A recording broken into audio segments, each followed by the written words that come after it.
Thanks for joining us today, Mohi-Din BinHendi. Thank you for coming. You were 28 years old when you were appointed as Director General of Civil Aviation. Take us back to that moment. That's right. Well, I was always a government servant. I was working in the customs. And then, for some reason, I was promoted to be the Director General of Civil Aviation, which shook me a bit, but I took the challenge. The way His Highness, the present ruler, Sheikh Mohammed, does is he watches the person, he aims that he is going to be good here or there, and that's how he supports him. And without support, it's difficult to go up the ladder. So 28 years old, you received this decree. I understand it was an envelope waiting on your desk. Correct. That's right.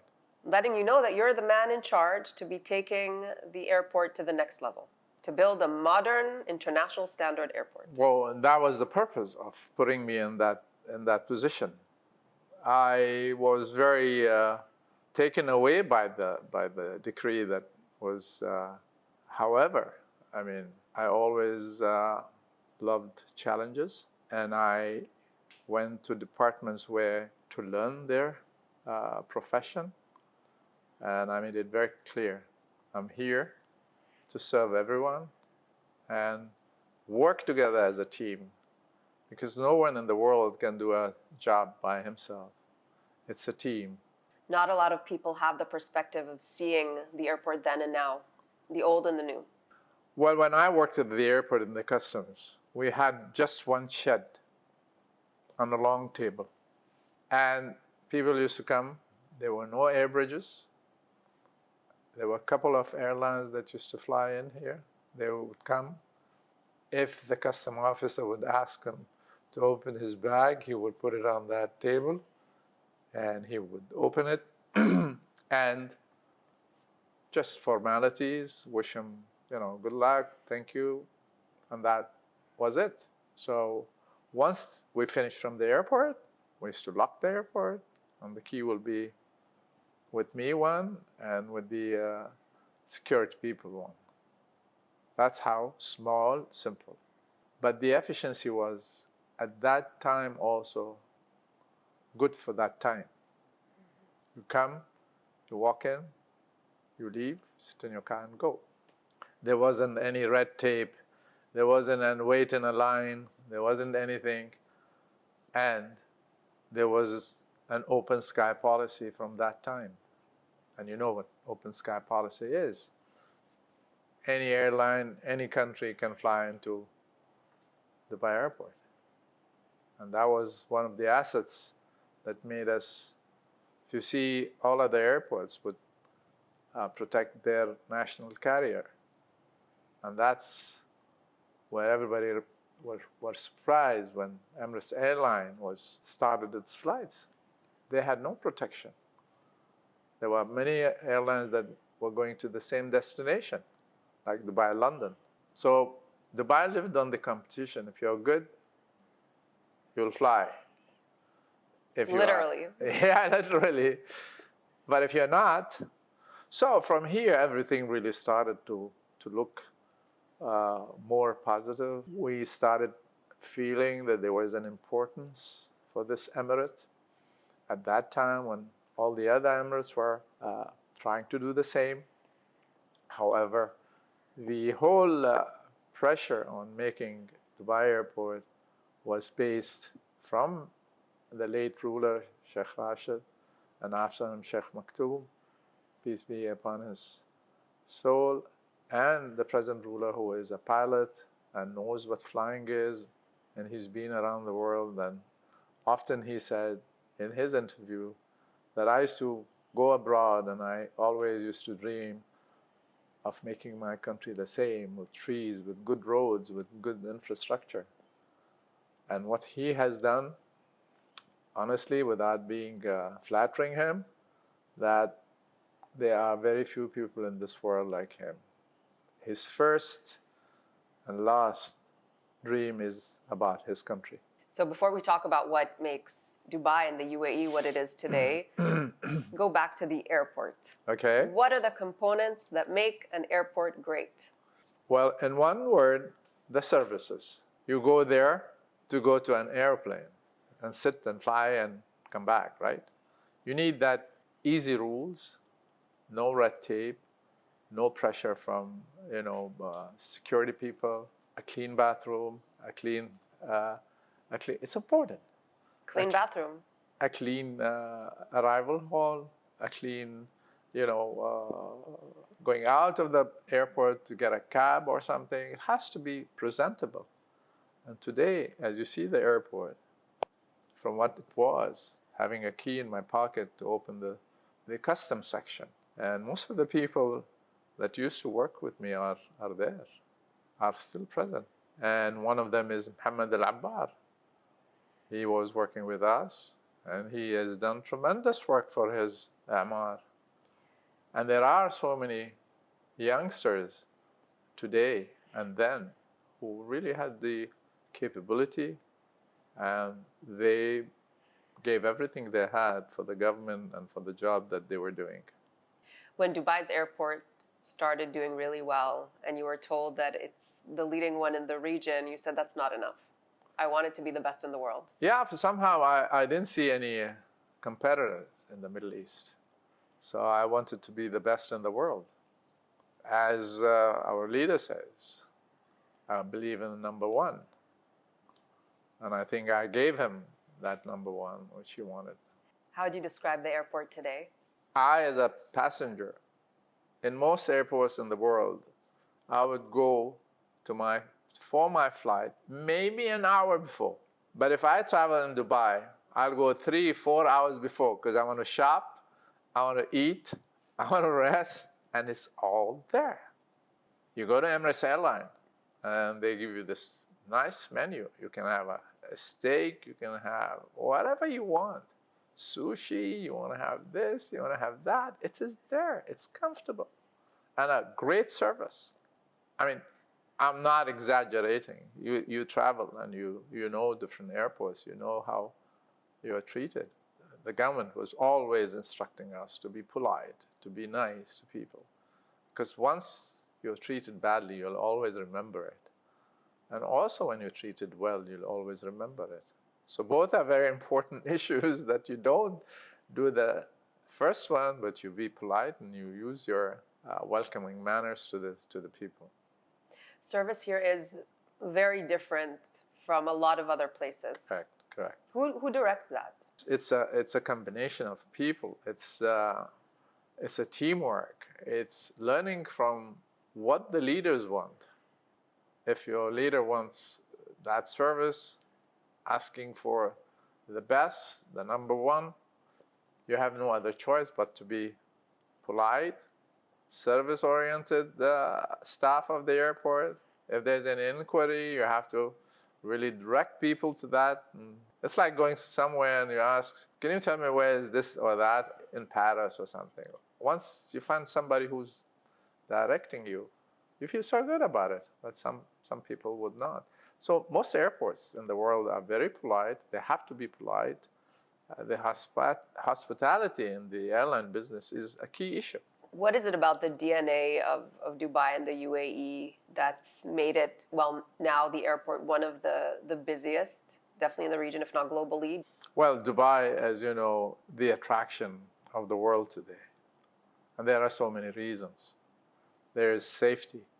One of the biggest issues in the world today is being safe in your home, while you're driving, while you're walking. The city is safe. We have a very, very good security people, which is the Dubai police and the Abu Dhabi police and the rest of the Emirates. They are well trained. They have all the equipment to keep the country safe, the streets safe. And today, if you ask me, I want to live in a country which is safe. I can raise my kids. I can have good education, good medical care, and good weather.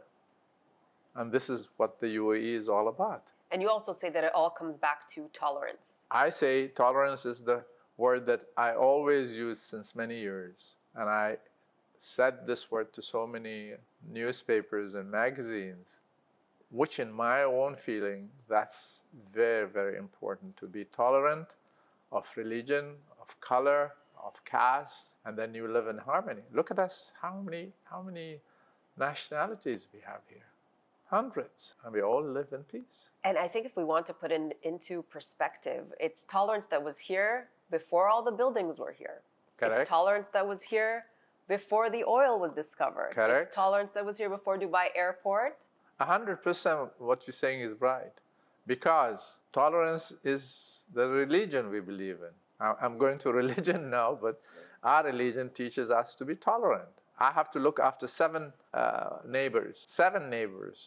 So you imagine, this comes in our old generation. If you are the neighbor, they send you food, and still now they'll send you food. They look after your kids if they come in their garden or their street. And so it's one family for the neighbors. So the tolerance has been here throughout the old generation as well, much more than it is today. You want people to appreciate today. You want people to understand this didn't miraculously happen. Talk a little bit more about the old times. Share a little more about your childhood and the times that looked very different from what we see today. That's a good question. Any country has an old time and a new time where the development hasn't taken such a fast speed. Roads are different, the way of going to school is different, the way you eat is different, and it's a small community, everybody knows everybody. And the past, Dubai was a very peaceful place where people knew each other because the number was little. Everybody, if you talk today, so-and-so is a cousin of so-and-so, and so-and-so's mother was divorced, and so-and-so married her, and so they are all interlinked, and they lived in harmony and in peace. Obviously, we didn't have the development which we see today, airports, aeroplane. I remember late Sheikh Hamdan, peace be upon his soul, he told us a story about a man who went on a camel long time ago to do his pilgrimage in Mecca. Took 6 months to go and 6 months to come. So these are the hardships that people used to face in the olden days. That was not my era, but things were different. We didn't have big supermarkets. We had small garages, as they call it. We used to buy from them. There was a fish market, small, and vegetable market, small in Dera. And life was very, very simple. Wealth was not there, abundance. Few people were rich, but not everyone was rich. This is what I remember. And today, the opportunity of becoming rich is in your hand. In your hand means everyone is responsible. He can go and work hard, work smart. There's a difference between work hard, work smart, work this, and you can make money. Did you grow up in a wealthy family? I could say at that time, a good family. Had enough to live and eat, but not as today. In the past, 100,000 used to be a lot. Even cost of living was different. Price of land was different. If everybody knew what was the cost at that time or what the cost was going to be, they would have bought land. Honestly, it's an amazing phase that the property has taken and sprung to such big price. Do you miss the old days at all? To be very honest, the old days was nice and peaceful and beautiful for that time, but we didn't have so many things that other people had. Today we have so many things that other people don't have. So yes, there was a fun at the old Dubai, but what's transformed into this big city, I would say today is a blessing what we have. So if we have to narrow down, what makes Dubai successful? Well, as I said, the word tolerance, we're using it a lot of time, but If there is no tolerance, there is no harmony in the community. So the tolerance is doing that. Secondly, people admire what is in Dubai. There is all class of buildings. There are cheaper flats, there are medium price flats. So people who have come here, and I know them personally, honestly, I don't want to take names. They came with like 500 dirhams in their pockets. And today they are billionaires, not millionaires, billionaires. I can name you so many from all over the part of the world. You think these opportunities still exist today? It still exists till tomorrow. And tell me why. There is so much to do. For our ruler, Sheikh Mohammed, this is the beginning. He has a plan for 50 years ahead. This is the and beginning. A budget, a huge budget. I think what's incredible is that every time you see the advancement of Dubai and say wow about what it is today, everyone has the same reaction and says, this is just the beginning. This is just the beginning. And many people say, we want to take Sheikh Mohammed to our country to make it like Dubai. We want a ruler like him. I mean, amazing. What he's done, amazing. And I tell you, to do this, you need what he has done. You need courage, and you need persistence, and asking nothing but the best. Where's your appetite today? What's your next big project? Well, I have a lot on my agenda. I also don't get satisfied with just anything. And I want to create a lot of other businesses. And it's going to be something that I love doing. And hopefully it will take shape as soon as things get together. And probably I'll surprise you in a couple of months, or let's say maybe a year. I will do that. And it will be talk of the town, I'm sure.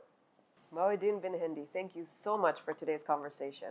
Thank you very much for you. It's a pleasure meeting you and a pleasure sitting here talking to you about the past.